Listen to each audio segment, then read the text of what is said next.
Inaantok ka. Masarap ngayon matulog. O, tara. Upo ka dyan, antukin. May sasabihin ako sa'yo. Mag-uusap tayong dalawa. Ito lang po pag-uusapan natin.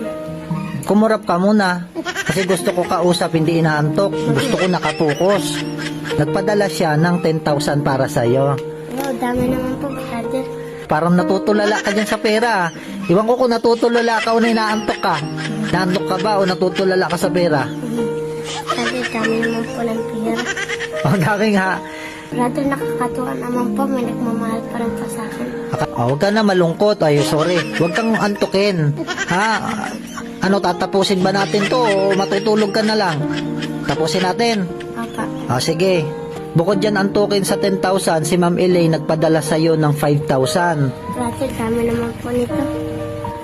Hindi ko na paalat mahawakan. Hindi mo na mahawakan. Brother, masarap po palang mawak ng maraming pera. Parang mapapaganda po ang tulog ko nito ah.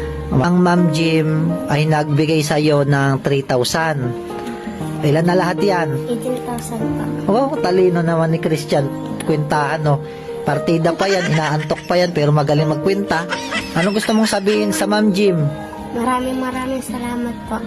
Ang Ma'am Gera naman ay nagpadala sa'yo ng 1,500. Natutuwa kasi siya sa'yo, antukin.